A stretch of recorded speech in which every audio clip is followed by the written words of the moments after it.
ഞാനൊരു ദിവസം ഒരു വീഡിയോ ചെയ്തിരുന്നു. നിങ്ങൾക്ക് ഓർമ്മയുണ്ടായിരിക്കും. ട്രംപ് എഫക്റ്റ് ഇന്ത്യയിൽ ബാധിച്ചിട്ടുണ്ട്. അതുമായിട്ട് ബന്ധപ്പെട്ട് ക്രൈസ്തവ മിഷണറിമാർക്കെതിരെയുള്ള പല കേസുകളും വിഡ്രോ ചെയ്യുന്നു. പല ആൾക്കാരെയും ഡീറ്റെയിൻ ചെയ്ത് കസ്റ്റഡി റിമാൻഡിലുള്ളവരെ വെറുതെ പറഞ്ഞു വിടുന്നു. അതേപോലെ ഗവൺമെൻറ്, അതായത് സ്റ്റേറ്റ് ഗവൺമെൻറ് കൊടുത്തിരിക്കുന്ന ഉത്തരവെന്ന് പറയുന്നത്, ഉത്തരവ് വെച്ച് കഴിഞ്ഞാൽ ഗവൺമെൻറ് ഓർഡർ, പബ്ലിഷ്ഡ് ഓർഡർ അല്ല. അതായത് ഗവൺമെൻറ് ഓർഡർ പോലെ ജിയോ ഒന്നും അല്ല ഇത്. കാരണം അങ്ങനെ ജിയോ കൊടുക്കാൻ പറ്റത്തില്ല. അധികം ഈ കള്ളക്കേസ് ഉണ്ടായിരിക്കും. എന്ത് ജിയോ കൊടുക്കാൻ പറ്റും? അവിടുത്തെ ഹോം മിനിസ്റ്റർക്ക്, സ്റ്റേറ്റിൻ്റെ ഹോം മിനിസ്റ്റർക്ക് കൊടുത്തിരിക്കുന്ന ഉത്തരവ്, അതായത് ഈ ക്രൈസ്തവ മിഷണറിമാർക്കെതിരെ കേസെടുക്കുമ്പോൾ, അതായത് ഈ മതപരിവർത്തനം എന്ന നിലയിൽ കേസെടുക്കും. പല സ്റ്റേറ്റുകളും പല നിയമങ്ങളും കൊണ്ടുവന്നിട്ടുണ്ട് ഇതുമായിട്ട് ബന്ധപ്പെട്ട്.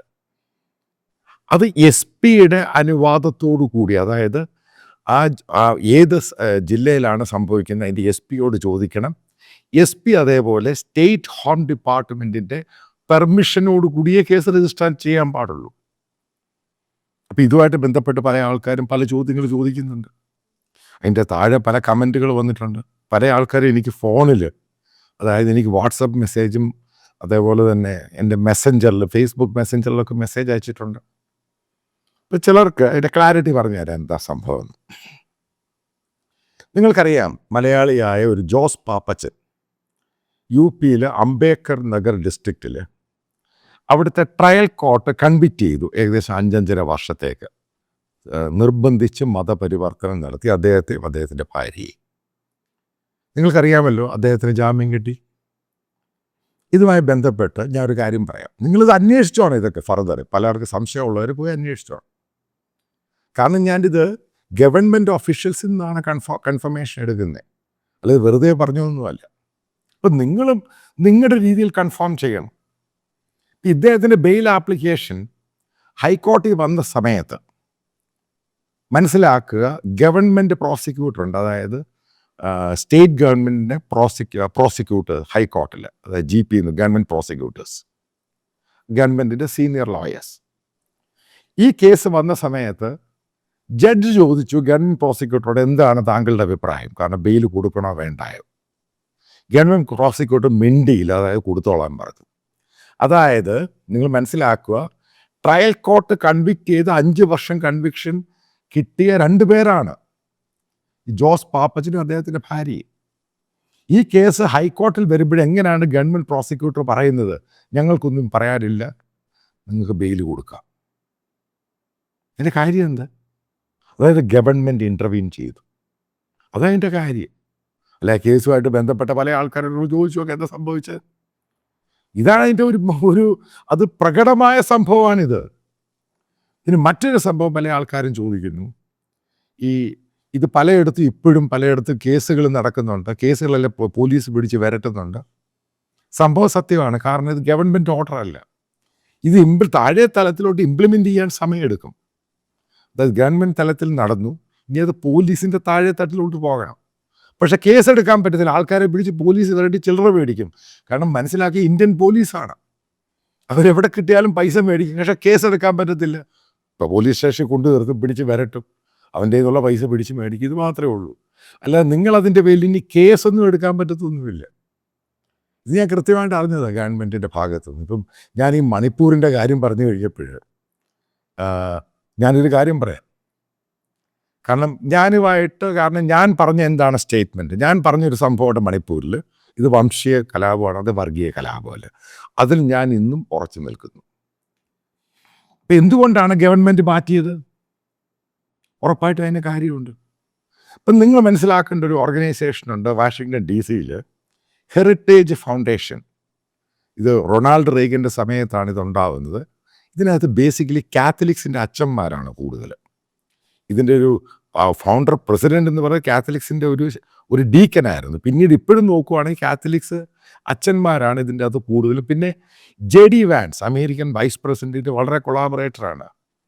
അപ്പോൾ അദ്ദേഹവുമായിട്ട് ബന്ധപ്പെട്ടവരും റിപ്പബ്ലിക്കൻ പാർട്ടിയുമായിട്ട് ബന്ധപ്പെട്ടവരും അമേരിക്കയിൽ ഇൻ്റലക്ച്വൽ ക്ലാസ്സിലുള്ള കാത്തലിക്സാണ് ഇതിനകത്ത് കൂടുതലുള്ളത്, അതായത് റോമൻ കാത്തലിക്സ്. അടുത്തൊരു പ്രധാനപ്പെട്ട പോയിന്റ് നിങ്ങൾ മനസ്സിലാക്കുക, ഇവർക്ക് ഈ വാറ്റിക്കാനുള്ള റോമൻ കാത്തലിക്സുമായിട്ട് വലിയ താല്പര്യമൊന്നുമില്ല. കാരണം വാറ്റിക്കാൻ റോമൻ കാത്തലിക്സിൻ്റെ പല നയങ്ങളും ഇവർ എതിർക്കുന്നവരാണ്. അതായത് ഞാൻ ഈ പറയുന്ന ഹെറിറ്റേജ് ഫൗണ്ടേഷനിലുള്ളവർ. അവർ ഈ ഹെറിറ്റേജ് ഫൗണ്ടേഷൻ കൂടുതലായത് പോളിസീസും മറ്റുള്ള കാര്യങ്ങളും ഇവർ കൂടുതൽ സ്പിരിച്വലാണ്. ഇവർ സോഷ്യൽ ആക്ടിവിറ്റീസിൽ വളരെ വളരെ കുറവേ ഉള്ളൂ. കാരണം ഗവൺമെൻറ്റിൻ്റെ ഏത് മെക്കാനിക്സും, അതായത് ഗവൺമെൻറ് മിഷനറി പ്രവർത്തിക്കുന്നത് സ്പിരിച്വലി ആയിരിക്കണം. അപ്പം അതുമായിട്ട് ബന്ധപ്പെട്ടാണ് ഇവർ ഓരോ പോളിസീസ് ഉണ്ടാക്കുന്നത്. ഒരു കൺസർവേറ്റീവ് രീതിയിലുള്ള പോളിസീസാണ് ഇവരധികം ഉണ്ടാക്കുന്നത്. ഇത് അമേരിക്കയുടെ റൊണാൾഡ് റീഗൻ്റെ സമയം ഉണ്ടായ ശേഷം ഇത് ബേസിക്കലി ഡെമോക്രാറ്റ്സിന് പോലും ബാധകമാണ് ഈ ഫൗണ്ടേഷൻ, അതായത് ഈ ഹെറിറ്റേജ് ഫൗണ്ടേഷൻ. അപ്പോൾ അതിൻ്റെ ഹെറിറ്റേജ് ആക്ടിവിസ്റ്റുകളുണ്ട്, അവർക്ക് ലോകം മുഴുവൻ ഓഫീസുണ്ട്. ന്യൂഡൽഹിയിൽ ഓഫീസുണ്ട്, അവർക്ക് ബോംബെയിൽ ഓഫീസുണ്ട്. എനിക്കറിയത്തില്ല എത്ര കാത്തലിക്സ് അച്ഛന്മാർക്ക് ഈ സംഭവം അറിയാവുന്നത്. വീണ്ടും ഞാൻ പറയുന്ന ഒരു വാറ്റിക്കാൻ പറയുന്ന രീതിയിലല്ല പോകുന്നത്. ഇവർ കൂടുതലും ഗോസ്പലിലാണ് പോകുന്നത്, സ്പിരിച്വലായിട്ടാണ് പോകുന്നത്. ഇവർക്ക് സ്കൂളും കോളേജും പരിപാടിയൊന്നുമില്ല. അപ്പം അതിനകത്ത് വർക്ക് ചെയ്യുന്ന വളരെ ആക്റ്റീവായിട്ടുള്ള ആൾ എന്നോട് മണിപ്പൂർ വിഷയത്തെപ്പറ്റി ഒരു 2-3 ആഴ്ച മുമ്പ് ചോദിച്ചു, ഫോൺ ചെയ്ത് ചോദിച്ചു. കാരണം എനിക്ക് ഇയാളെ അറിയാം. ഇയാൾ അമേരിക്കയിൽ ജനിച്ച് വളർന്ന് മലയാളിയായിട്ടുള്ളത് കാത്തലിക്കാണ്. അപ്പം എന്നോട് ചോദിച്ചപ്പോൾ ഞാൻ പറഞ്ഞൊരു കാര്യമുണ്ട്, ഇത് ഈ സംഭവമല്ല, ഇത് വർഗീയ സംഭവമല്ല. പക്ഷേ ഇതിനകത്ത് ഇപ്പോഴത്തെ ഒരു പിച്ച് വന്നിരിക്കുന്നത് അവിടുത്തെ മുഖ്യമന്ത്രി ബിരൺ സിംഗ് അതിനെ മാറ്റാൻ ഉദ്ദേശിക്കുക. പുള്ളിക്ക് രാജിവെക്കാൻ താല്പര്യമില്ല. മറ്റൊന്ന്, അയാൾ അതിനകത്ത് മെയ്തേയ് വിഷയം വീണ്ടും കത്തിച്ചു കൊണ്ടുവന്ന് അയാൾ ഒരു സൊല്യൂഷൻ ഉണ്ടാക്കാൻ ശ്രമിക്കുന്നില്ല. ഇത് ഞാൻ പറഞ്ഞത്. അപ്പോൾ എന്നോട് ചോദിച്ചതിൻ്റെ കാര്യം എന്താ? ഞാൻ പറഞ്ഞു, അവിടെ ഒരു സൊല്യൂഷൻ വന്നു കഴിഞ്ഞാൽ, അതായത് മെയ്തേയും കുക്കികളുമായിട്ടൊരു സൊല്യൂഷൻ ഉണ്ടാക്കി ഒരു സീസ് ഫയർ ആണെങ്കിലും അതിനകത്ത് ഏറ്റവും കൂടുതൽ പ്രശ്നം ഉണ്ടാക്കുന്നത് ഈ മെയ്തേയ് വിഭാഗത്തിൽ ബിരൺ സിംഗിനെ ഏറ്റവും കൂടുതൽ അനുകൂലിക്കുന്ന വിഭാഗക്കാരാണ്. കാരണം ഇയാൾ ഒരിക്കൽ രാജിവെക്കാൻ പോയ സമയത്ത് ഗവൺമെൻറ് രാജിയുടെ ചർച്ചകൾ ഇങ്ങനെ നടക്കുന്ന സമയത്ത് ഇയാളുടെ അനുകൂലിച്ചുകൊണ്ട് വലിയൊരു റാലി അവിടെ നടക്കുന്നു, അയാളുടെ CMൻ്റെ ഓഫീസിന് ചുറ്റും, വീടിന് ചുറ്റും. കാരണം ഇതെല്ലാം ഇയാളെ ഫാബ്രിക്കേറ്റ് മാനിപ്പുലേറ്റ് ചെയ്ത സംഭവമാണ്. ഇയാൾക്കറിയാം ഇവിടെ ഒരു സീസ് ഫയർ സൊല്യൂഷൻ, അതായത് 2 കൂട്ടരും ഇരുന്ന് ചർച്ച ചെയ്ത് തീരുമാനിക്കുക. അതായത് ഹോം മിനിസ്റ്റർ അമിത്ഷായുടെ നേതൃത്വത്തിൽ വലിയ പ്രയത്നം തന്നെയാണ് അവിടെ നടത്തുന്നത്. എങ്ങനെ ഒരുമിച്ച് കൊണ്ടുപോവുക, സെപ്പറേറ്റ് ആകാൻ പറ്റത്തില്ല എന്ന നിലപാടിൽ കേന്ദ്ര സർക്കാർ പൂർണ്ണമായിട്ട് 24 അവേഴ്സാണ് വർക്ക് മോഡൽ അവിടെ കൊടുത്തിരിക്കുന്നത്. എത്രയോ കേന്ദ്ര സർവീസിൻ്റെ ജീവനക്കാരവിടെ പോയിരുന്ന് ഇവരുമായിട്ട് ചർച്ച ചെയ്തൊരു പരിഹാരം ഉണ്ടാക്കാൻ ശ്രമിക്കുകയാണ്.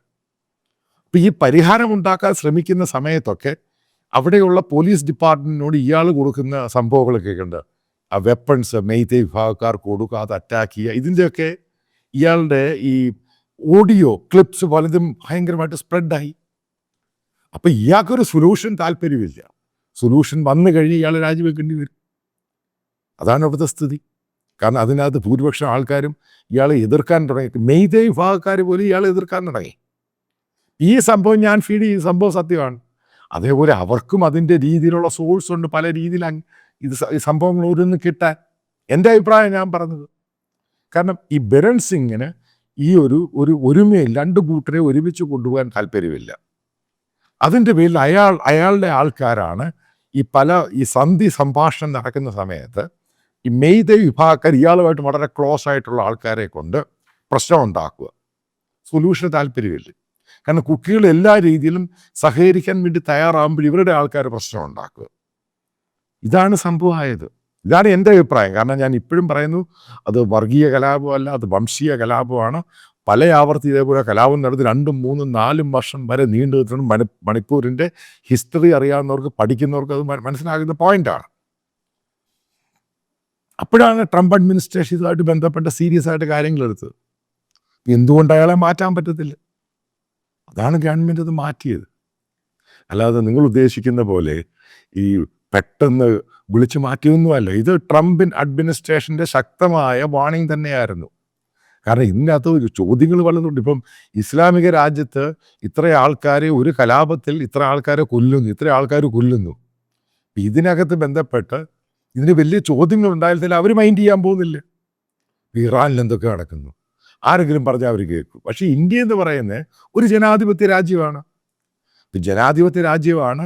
ഇന്ത്യക്ക് ഗ്ലോബലായിട്ട് ഒരു വലിയ നമ്മളെ നല്ലതായിട്ട് അംഗീകരിക്കുന്ന പല രാജ്യങ്ങളുണ്ട്.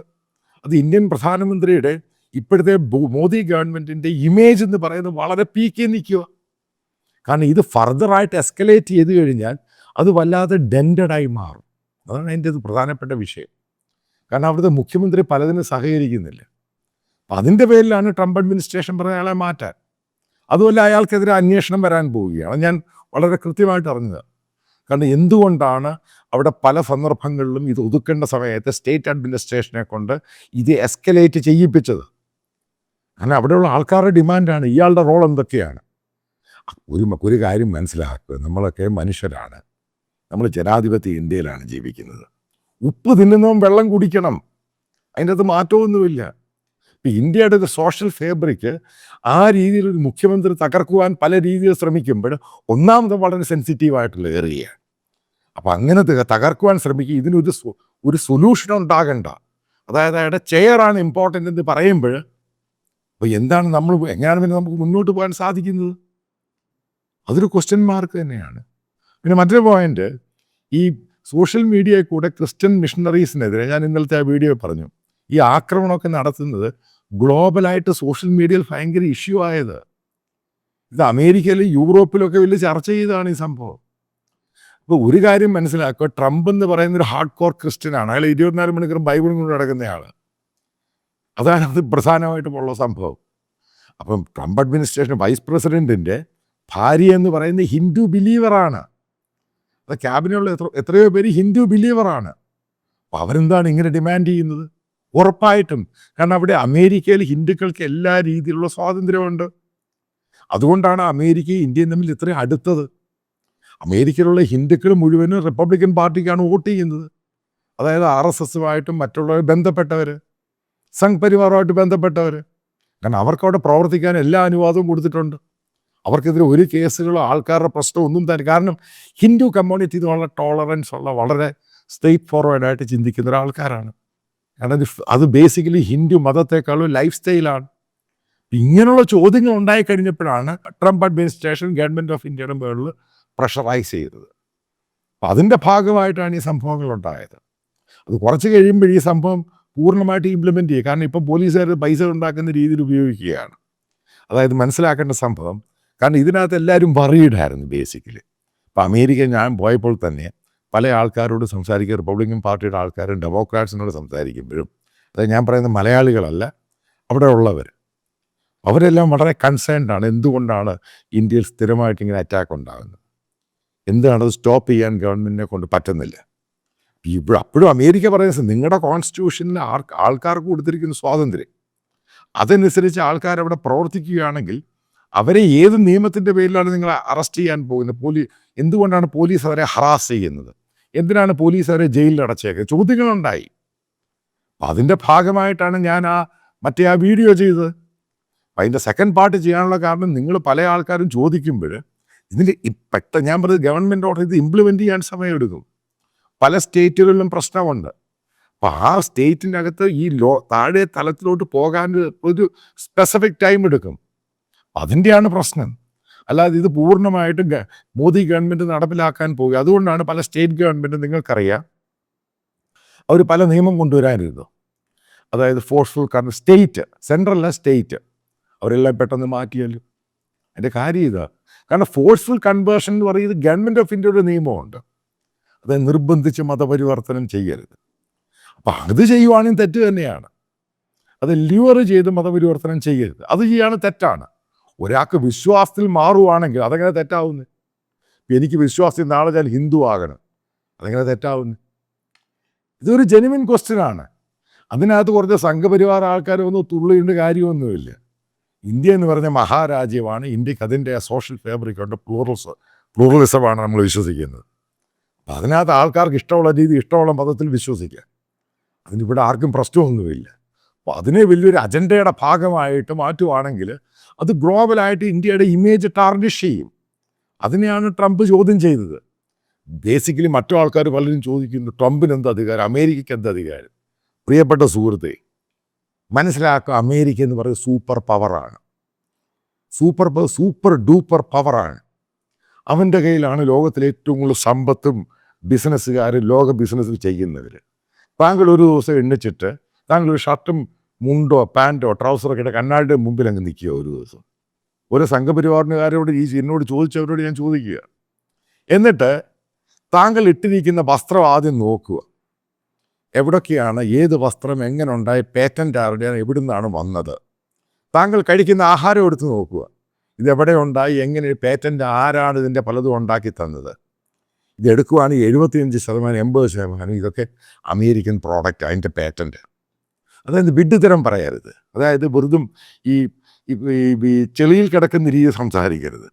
എങ്ങനെയാണ് അമേരിക്ക സൂപ്പർ പവറായി കൺട്രോൾ ചെയ്യുന്നതിൻ്റെ കാര്യം അത് തന്നെ. ഒരു ഇൻഡിവിജ്വൽ ഒരു ലൈഫിൽ ജീവിക്കുമ്പോൾ അവൻ എന്തൊക്കെയാണ് കഴിക്കുന്നത്, എന്തൊക്കെയാണ് ആഹാരം കഴിക്കുന്നത്, അതിൻ്റെ ലൈഫ് സ്റ്റൈൽ എന്താ, അവൻ എന്തൊക്കെയാണ്, എവിടെയാണ് പോകുന്നത്, അവൻ എന്താണ് വാങ്ങുന്നത്, എടുത്ത് നോക്കത് ഓരോന്ന്.